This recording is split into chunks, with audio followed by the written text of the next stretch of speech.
Welcome to the 775 Alive podcast, your rural Nevada headquarters for decoding politics, economics, and general global shenanigans. I'm Crystal Newton, your business strategist, breaking down why Nevada's hustle is stronger than a sagebrush root in a windstorm. Here with my trusty co-host, Scott Gaborski, PhD historian, here to explain the smart lessons of history, even if we are likely to ignore them. Grab your boots for a wild ride through today's most important news. Well, welcome back to 775 Alive. We're scattered. I'm still up here in very cold and snowy Elko, and Crystal's down in Vegas. But we are joined today by Adrianne Marsh with Altum Insight. So thank you for joining us. Thanks for having me. Yeah. So go ahead and give us a little bit of your background, and we're looking forward to a really interesting discussion that'll become apparent here in a minute. So go ahead. Yeah, thanks again. My name's Adrianne Marsh, and I'm from a small town in Michigan, Linden, Michigan. I got my start in politics there, kind of doing scrappy stuff at the bottom, and eventually started working on the Hill for a member of Congress from Northern Michigan. So about as red of a place as a Democrat could have probably won once upon a time. And eventually got into the Senate world. I worked for Claire McCaskill, Michael Bennet. I did a couple of presidentials from Gore to Kerry to Obama. And then over the years, I got into consulting where I've done PR, mail, TV, digital. And most of the time that I've been working, I have found myself drawn to the rural and red space for Democrats, which has been a narrowing field, as you might imagine, for us. So after many years of watching races that could have won, that should have won, as I sometimes joke, where places like Jesus Christ himself could run as a Democrat and couldn't win. But it turns out it's just because we're not communicating messages in as well as we could be. So when a friend of mine a few years ago introduced me to a man who had been studying brain science through the narrative and its effect on brains, and how you could merge corporate market techniques with that study and potentially move voters, I thought, this is incredible. Why is this something that's standard practice in the corporate space and should be standard practice here, and yet it's not? And I have all kinds of theories about why that is. But my goal right now, my obsession, is to research that it's, in my view, the closest chance that we have in politics, but certainly for the party I'm with, the Democratic Party, to building back trust with voters, particularly voters that we've lost ground with over the many years and decades. So what we do is we've adapted AI-enhanced corporate market research methods and have introduced it sort of a narrative process designed to drive behavioral change in voters. And so that's what we're doing. That's what we do at Altum Insight. We've been doing a number of studies throughout the country, from independents in Montana to Gen Z Latinos in Arizona and Nevada to undecided voters in Michigan, to we just recently talked to voters who don't always turn out to vote in North Carolina, just to figure out what they're thinking. And of course, we just got out of Nebraska with a study on AI, which you've recently talked about on your show. So it's interesting how much you find out from voters by asking them the stories they tell themselves, instead of talking at them with the story you want them to understand, but asking them, what is it that you believe about these things? You suddenly figure out where you fit into those stories and how you might connect with people differently to evolve that story in a way that might be more favorable to you. If we just stopped for a second and listened to people, we might actually have a chance to restore some trust and make some good. Mm-hmm. And your team reached out to us on that Nebraska study, which is really why we want to talk with you today, because it's a really interesting set of issues you found. I do want to preface this by saying, I'm not sure if you're aware, but Nebraska is a bit of the bête noire for Nevada in terms of states. The reason is, of course, Nevada comes into the Union in 1864, Nebraska is shortly after. But where it comes up in Nevada politics is, of course, that Nebraska has maybe 5% of the lands owned by the federal government. Nevada's got 84%. So Nebraska always gets pointed to where the federal government actually sold the land and refuses to do it in Nevada. So if you see anything from Nevada, somebody's going to throw up how bad Nebraska is. But this rural study in Nebraska really is interesting, and there's some issues. So would you like to just tell us a bit about the study and what you're finding and the thinking from the first part, and then we could talk about that? Yeah. We often go into some of these studies with the idea that we just want to take a segment of voters and see what they have to sell us. You can ask them specifically things like, what do you think about democracy in America? Which we asked independents in Montana. In Nebraska, we just literally went in and wanted to know what's going on with rural voters, and let's choose Nebraska. There's a handful of races going on there. Democrats are talking about trying to do have more of a campaign presence in some of these states. And our theory is we're putting the cart before the horse. We're doing operational, strategic implementation without really understanding the why or the how. Are we going to connect with these voters differently? How are we going to do it differently? We've lost ground. And so we went in to study voters and just figure out what's important here. And our head of research, Frank Spring, said we expected to figure out maybe a little bit about the cost of living. Affordability was the big topic last cycle. We thought for sure that's going to be the number one hot topic this time. Maybe a little bit about the trade stuff that's been happening, particularly in the agriculture space, maybe about affordable healthcare, particularly in rural communities, a lot of those more economically connected struggles. And as he said kind of adorably, that we fell ass backwards into a really big topic, which is the top of mind by far topic on people's minds is how terrifying AI is. And they accept it's here, it's not going anywhere, but at the same time, they see it as a real potential threat to a way of life that they want to protect and preserve. They think that these voters, which I can identify with, it's all of what showed up in the study was something that I hear from my family. It's when I go back for holidays, this is what you hear from your friends and family, that we live in a really special place being in rural communities. You know your neighbors. My mom used to say, you better be careful what you do in high school because I'll find out about it before you get home. And that's true. People are out to protect one another. They're about caring for one another. They're about making sure that the parts that make these places special are celebrated and passed on. And that's a really special thing that kind of has to happen with an in-person piece. And their thoughts about AI was not only can you not trust it, because we've all seen that the deer that are jumping on the trampoline, that can't possibly be happening because the bear are doing it too. That's not true. But at the same time, they're also thinking that things like AI are sucking their kids into places that they don't want them to be. They don't want them to be to not know what's right and wrong. They don't want them to look at things that may or may not be real. Impressions can be imposed upon people because of what they see, divorcing your emotional relationship with images, which I think is something Crystal had mentioned in a previous episode. You have a really hard time disconnecting from the things that you see, even if you do know it's not real. It's hard not to leave that impression in your brain that influences particularly impressionable kids. Parents know that, people who are around kids know that. And there's a real fear that we don't know how to protect kids from those impressions and how we can protect this way of life. And I think that that's something that's really poignant because I think it doesn't matter where you live, that is something that I think we can all see as a real fear, but you can understand how that is uniquely threatening to the rural way of life. Mm-hmm. Well, Crystal, fears of AI is really your bailiwick. And I am all sorts of fascinated with your group and the research it's doing, and you in particular. You're such a neat person. I just from a 30,000, vantage foot looking down at what you're doing, it sounds like there's two-dimensional data sets, and in business, this is the true. We study the consumer.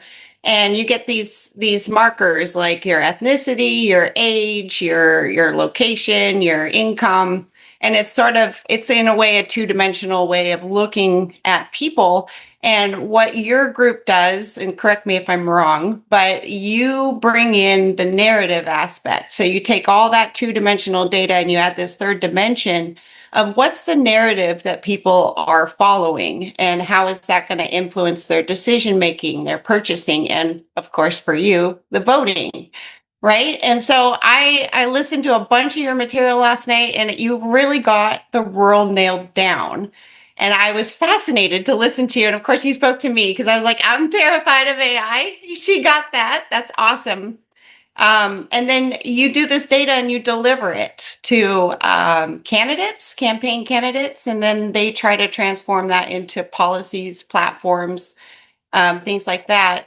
Do you do any work on how to bridge from data to actual real life implementation? Because it seems like that's the hard part where I'm like, okay, you as a Democrat, you've identified I'm scared of AI. How are you going to help me feel better about that? Do you do any kind of thinking like that in your research? We do think about that in our research, and I'll nerd out just for a quick second to give your listeners a little bit of an idea of how this works. How does this research come to be? Because we do take the ethnography piece of the research, the deep qualitative research, and ethnography essentially takes a small segment of voters. So we'll say in this particular study, there are 12 men and 12 women. They are all confined to Gen Z, Millennial, and Gen X. We don't have as many boomers in this study because if you get too far into the spectrum of generational divide, it almost becomes too wide. The thing that when I first learned about this research that I found so fascinating is that when we had done quantitative research in politics, one of the biggest things that you need to separate people are their propensity to be Democrats, Republicans, or independents, where they fall in a spectrum of 1 to 100, the most likely to support a Democrat versus the least likely to support a Democrat gives you a sense of where people are and how you might move them or connect with them based on what you're trying to do. That is not what ethnography does. It largely, there are two big indicators. One is gender to some degree, but mostly it's our experience of time. The thing that we all have a marker in our lives is how we experienced a war or the Challenger explosion or an economic downturn. Our experience together in time is what binds us more than almost anything else that we've lived through in our lives, our lived experiences. So it's important for us to confine those things in order to study these things. So we did a study of men and women. They were a little bit on the younger side of a generational spectrum, and then they all had to be in a particular zip code or part of the state that was considered less dense enough to be considered rural. So there were all kinds of stipulations into how people entered the study. We did not put a political lens on them. They are not necessarily registered voters because our belief is to influence a voter does not just mean communicating to the voter, but it's understanding the network around a voter to be able to influence them. So we want to include everyone, not just registered voters.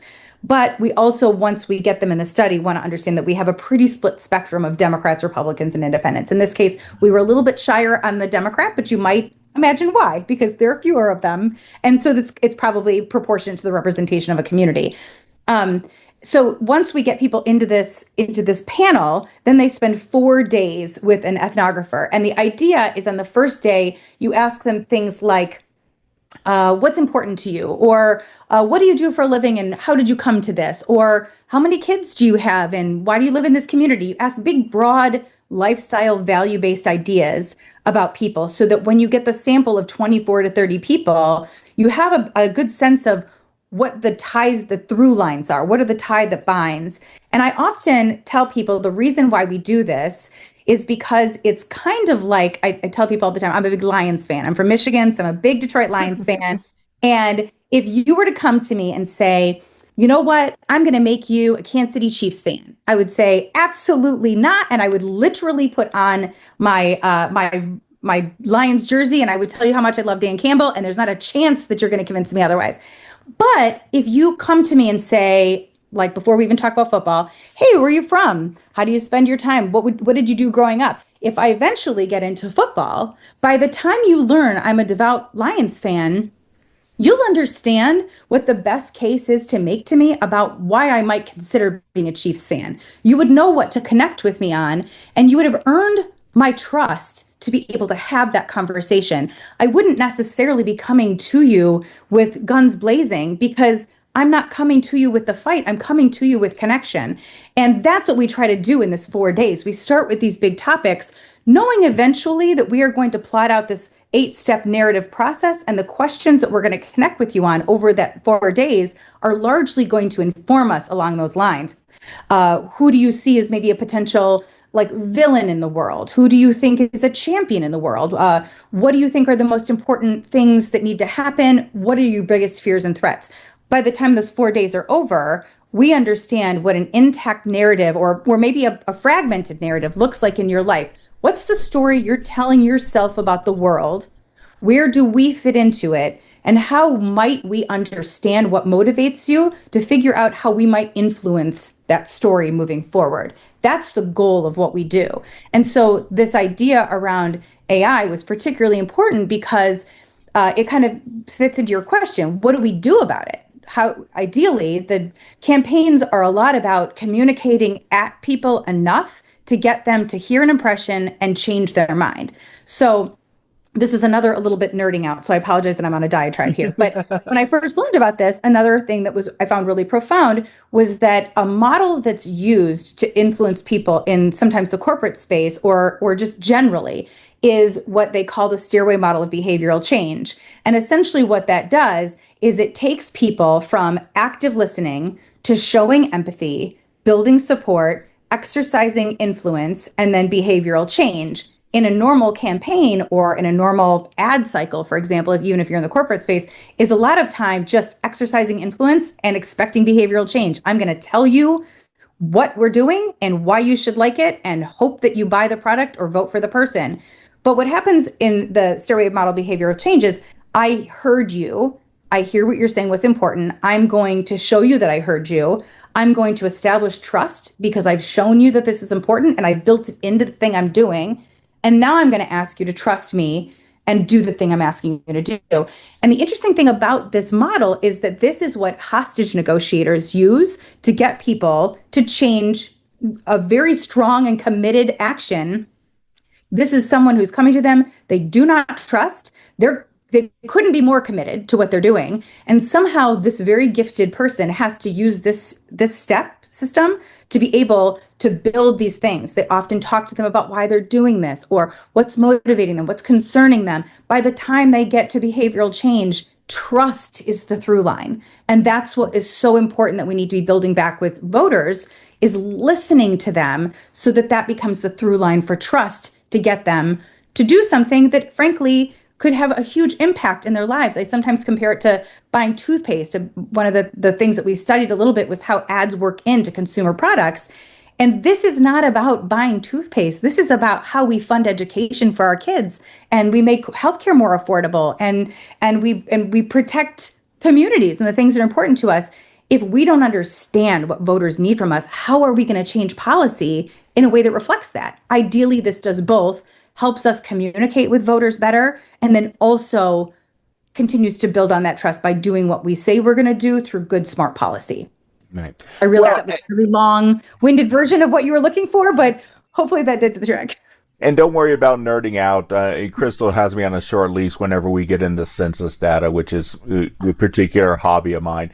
I love but it. But you mentioned the issue trust, because one of the things I found interesting about the report is identifying from an ethnographic perspective this rural identity, which appears to be, from your research, one of the strongest and most consistent, right? It doesn't seem to be a lot of variation and a lot of change.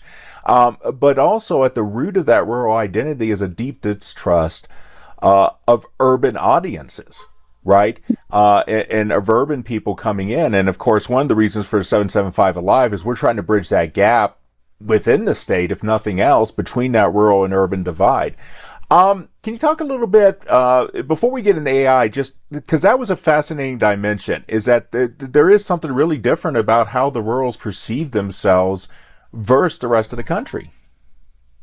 Yeah, I found it to be interesting, although not surprising. Again, being from a rural community, there is an identity that somehow you're different in a way that like nobody else is cool enough to understand. You know, like you grew up with these stories and it's an in-grouping that's special. It's a club you have to be born into to really understand in a way. Certainly you can come into a rural community and you can feel like you're part of it.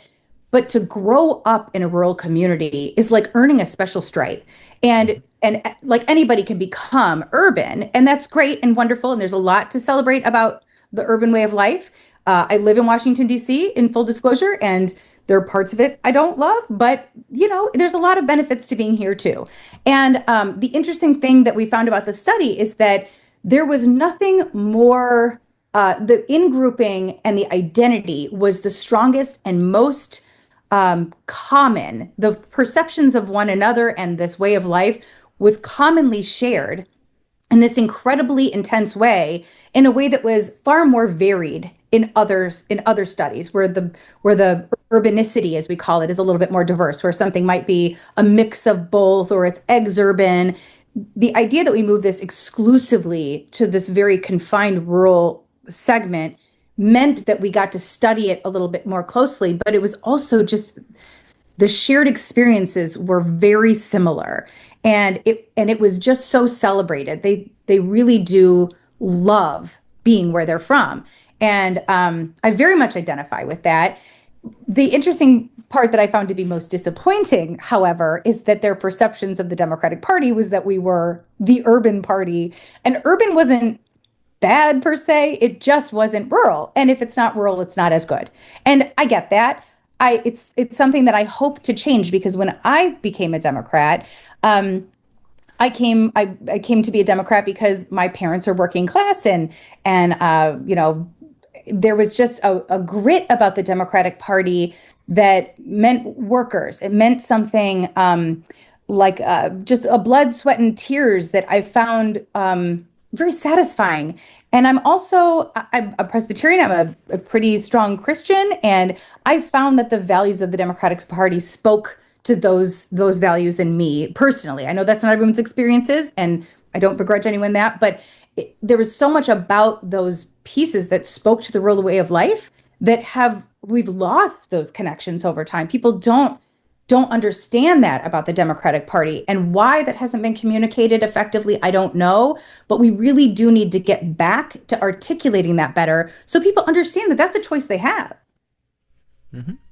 Yeah, I thought your group hit on something, and your group didn't think this was the thing, but I did, and maybe I shouldn't be sharing this with you, but I really want for this country to have two strong, really good parties. And I know that you guys focused on the AI component as being a place where you could come in and help rural people feel better about AI, but you guys hit on something else that really resonated with at least me. And that was this whole thing. So you have this thing where there's active voter identities and inactive. And I've correctly identified that the rural identity is the most important active identity for our class of voters. So I was like, that's an awesome observation. Now, you did point out that one of the characters that makes rural defining characters was that we're kind to each other, and that we really, a community is very important to us. And I remember one of your team members brought up the difference between kind and joy. And that's going to sound like a really weird and interesting kind of track to go down in this conversation, but your group has hit onto something that I watched the Kamala Harris campaign fail at miserably, because they were about joy, joy, joy, joy. And there was this mistake, and it's a very subtle thing to miss. But kindness and joy are distinctly different things. And we believe in kindness and altruism, and that doesn't always come in the package of joy and happiness. But we believe in doing the right thing and taking care of each other, whether or not it's joyful and happy. And so I wanted to applaud you before we get into the AI thing. I wanted to applaud your group for really identifying that and pointing that out, because I think a lot of us rural Republicans especially just were really turned off by the message of joy and just having it shoved in our face. So kudos to you. Well, and I wish we could take credit for as much as you're giving us credit for, and I appreciate the nod in at least being able to articulate it, but all of this came directly from voters. We just sort of sorted out to understand the way that they're articulating these ideas are very different. I agree with you. I think I have a lot of critiques about last cycle, election cycle. And, I obviously voted for Harris, and I think that she was a good candidate. I think the way that the entire, our whole situation came to be was less than ideal, continues to be a bit of a thorn. But I think they were trying to be a juxtaposition to something that came across negative and harsh and maybe confrontational. And what it did is it didn't see people where they were. People were struggling for any number of reasons, and they were still trying to figure out who's both to blame for this maybe, but also who's the answer to this. And if you're joyful about something that feels hard in life, it feels like you're kind of not reading the room, like you're missing something. When you're right, there's such a big difference between, you can be kind to someone even if you're going through hard times. It's difficult to be joyful and authentic about it.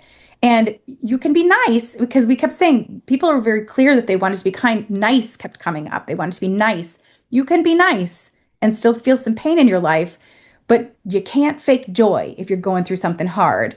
And I think we just seem to miss that. And that's where this research is so important, is because we might have gotten a poll back that showed some indication that people wanted a contrast to the negativity.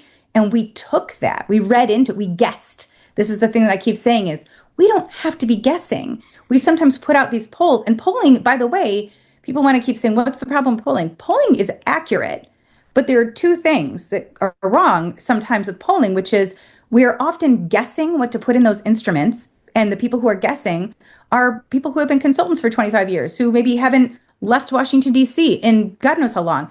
They're not out there to connect with people. So they're in a boardroom deciding, well, let's put healthcare on there. Let's put education on there. Well, what if out of the 10 things you put in an issue battery, it's the 15th thing that didn't make that list that actually is the thing that jumps off the page? Because if we went into this rural study expecting to talk about cost of living, affordability, healthcare, trade stuff, we would not have necessarily put AI on there. We might have put tech issues. AI is what jumped off the page. And we now know to put that into the battery because we didn't have to guess. People told us, this is what's really scaring the hell out of me right now. And we need to be able to study that.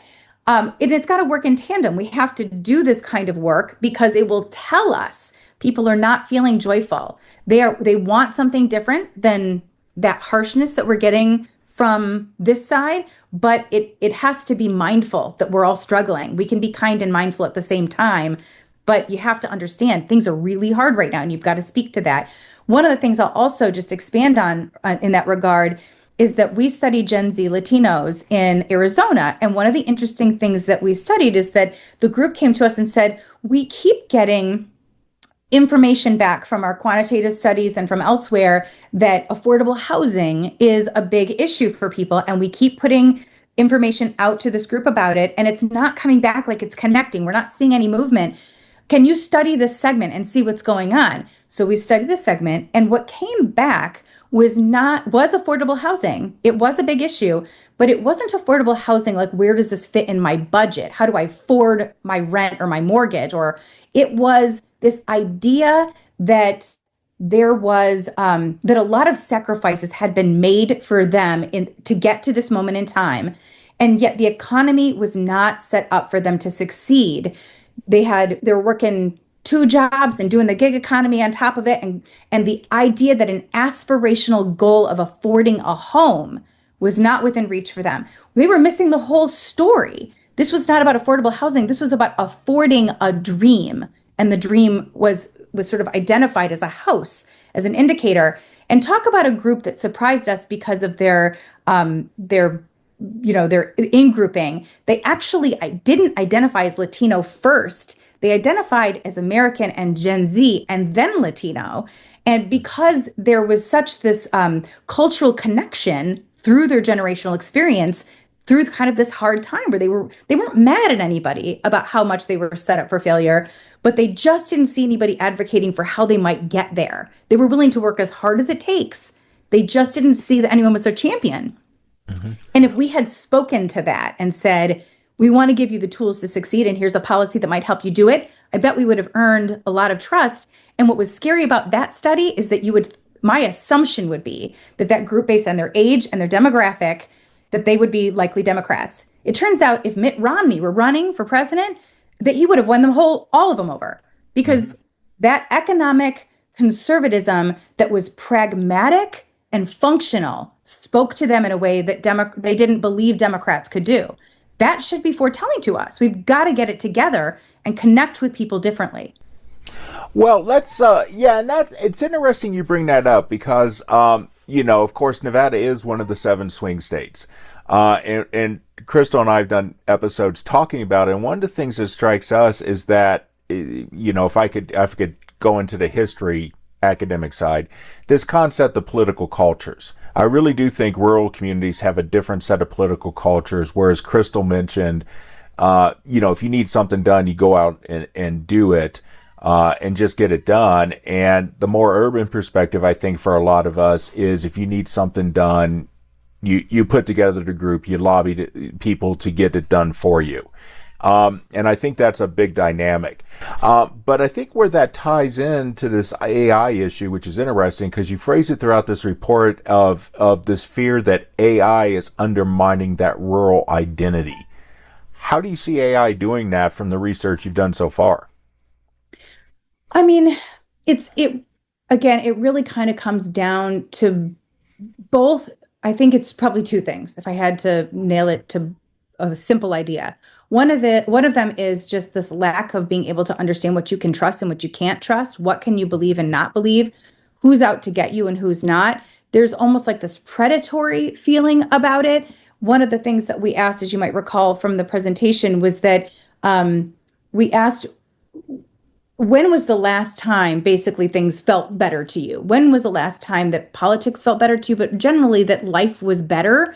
And the time that they could most frequently cite, and it was pretty much to some degree across the board, was before tech, before social media. Which is interesting because one of the things that they said was a benefit to social media was that they were able to connect with people that they weren't able to connect with before. They were more globally connected or could find people that they had lost touch with. But it didn't offset the compromise with how strangely isolating it made people feel. It made people feel like it celebrated conflict, that it fostered tensions and volatility in a way that those ideals are in contrast with the rural way of life, where people celebrate kindness, where there's a sense of community, that it doesn't necessarily matter what side of the aisle you are from.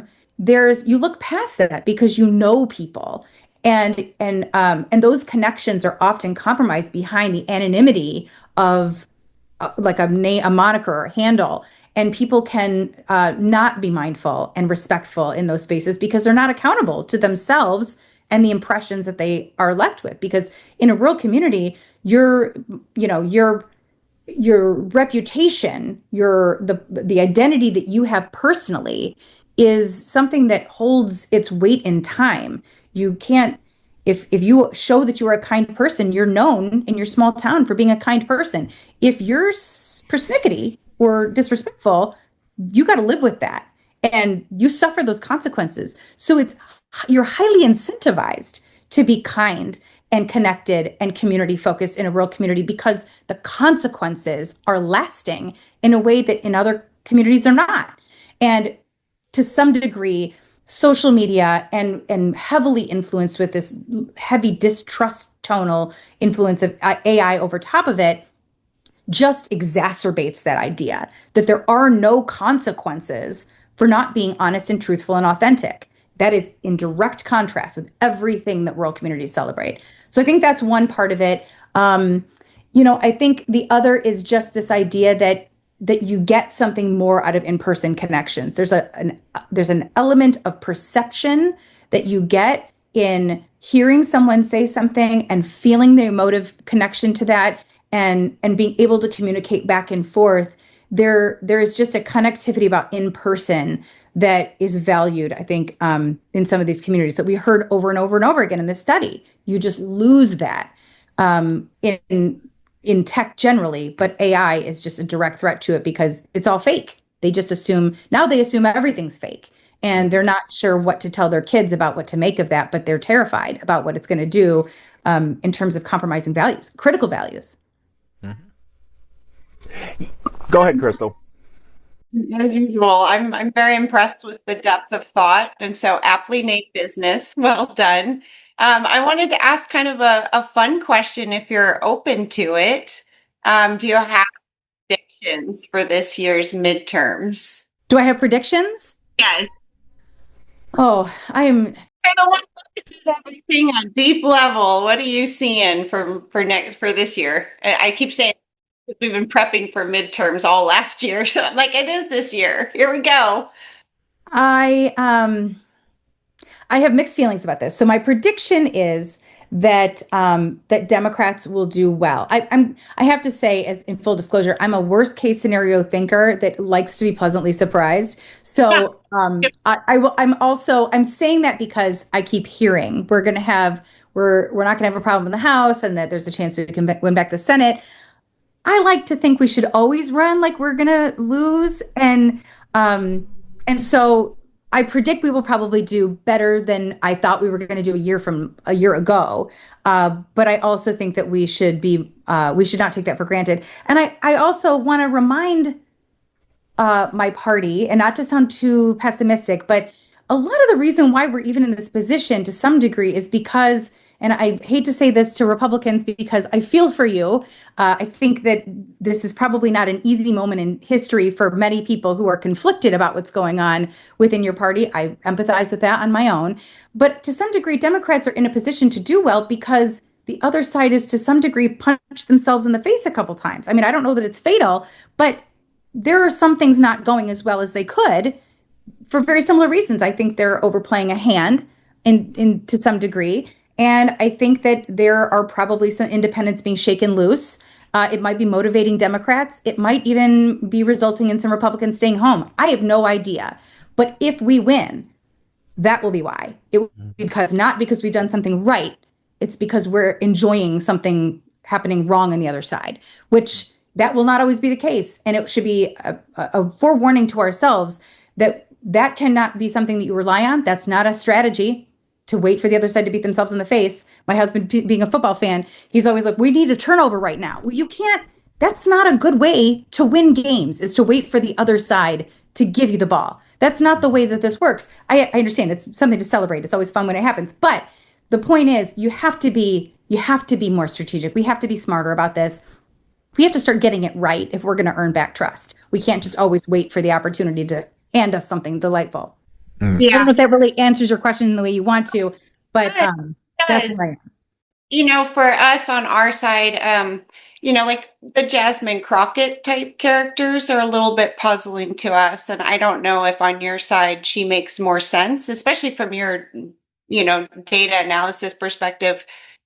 She obviously occupies one part of the Democratic Party. And do you have any idea or thoughts on what her voice means for the Democratic Party? Is that a symbol of what's going to come from the Democratic Party, or is she kind of just a trending thing right now?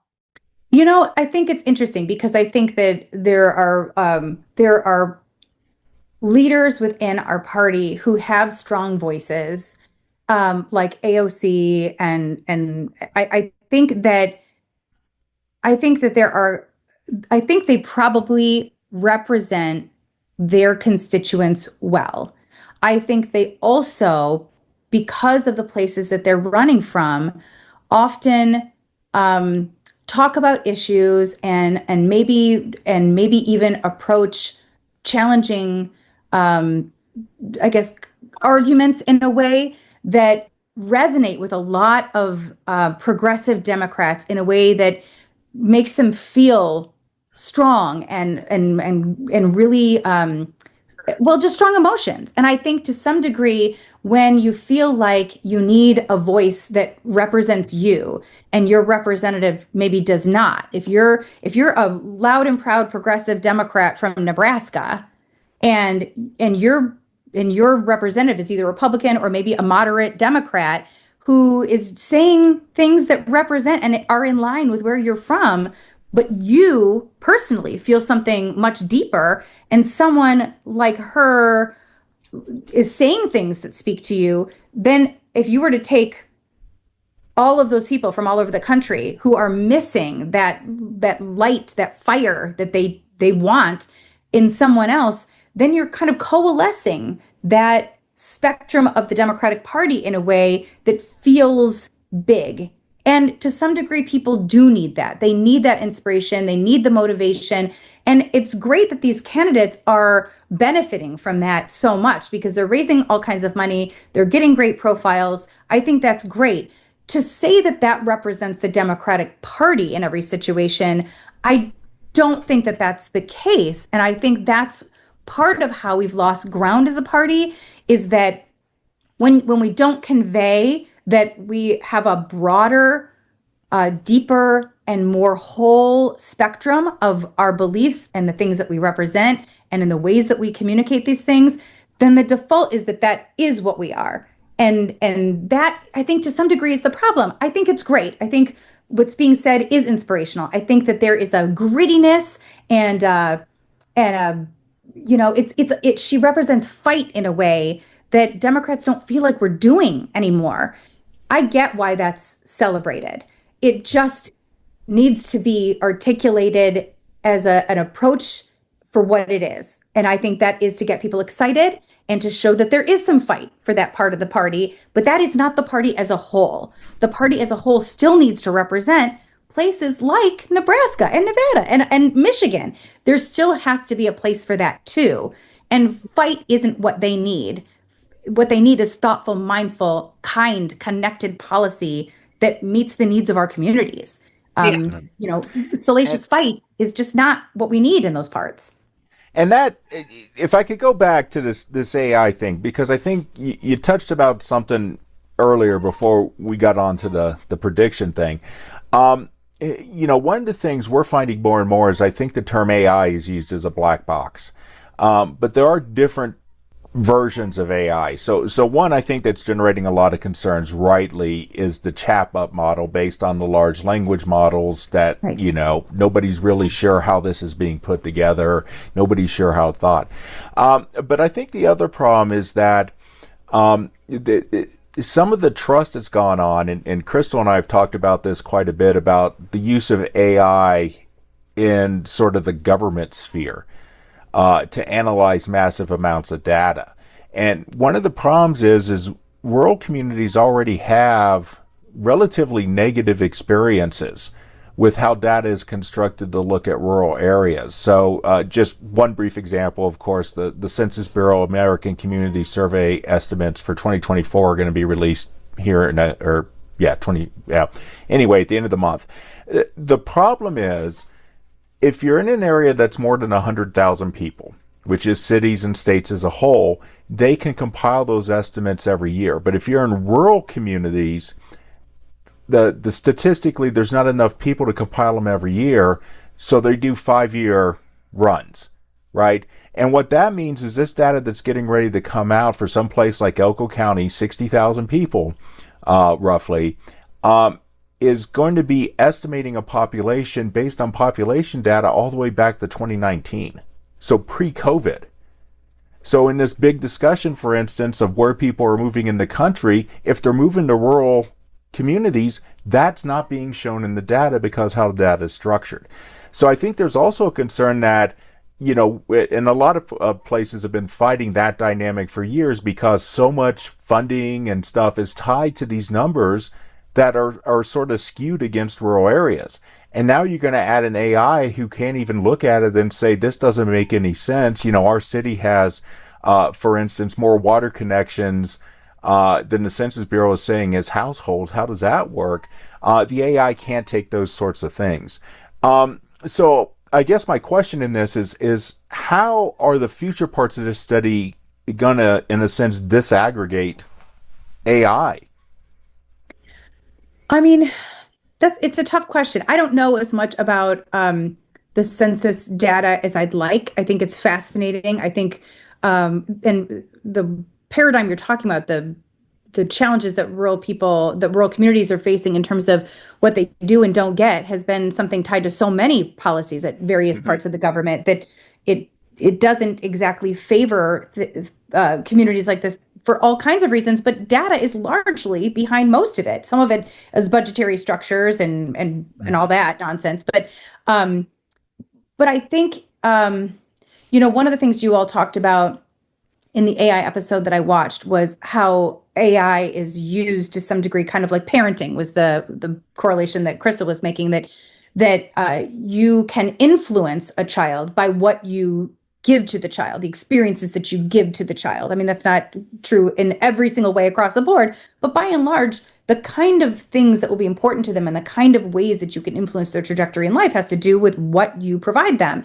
The same is true of these large language models. I think the interesting thing about the way that we do AI, our entire situation, our entire process is enhanced by what we call AI, but it's a confusing term because what we do on the ethnographic side is just quite literally transcribing and harvesting almost like a word bubble scenario to some degree. On the ethnographic side, it just gives us quick ways to organize the information so that a human brain can analyze it, because it's impossible for AI to do the work of a human ethnographer, but it can speed the process along. That's not really artificial intelligence. That's just good data organizing. On the qual scale piece of what we do, it does take a huge large language model, and what it does is a person enters into a conversation with a bot, and if in the course of the conversation, if we need to ask every person in a 1,000 person sample the same 6 questions, what it does in that conversation is that it will ask every single person the same 6 questions, but every single person will have a unique conversation with the bot. Because if I enter that conversation and you say, what do you like most about rural life in Nevada?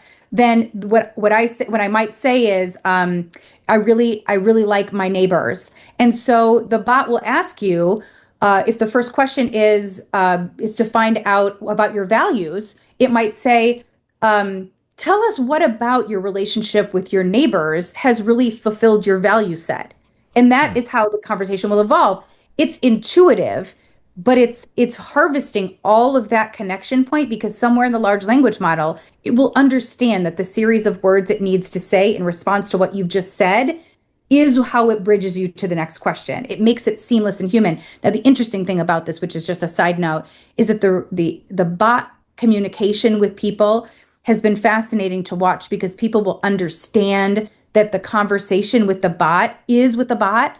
It's human enough that they'll have this very casual conversational back and forth and share all kinds of things that you would with your best girlfriend.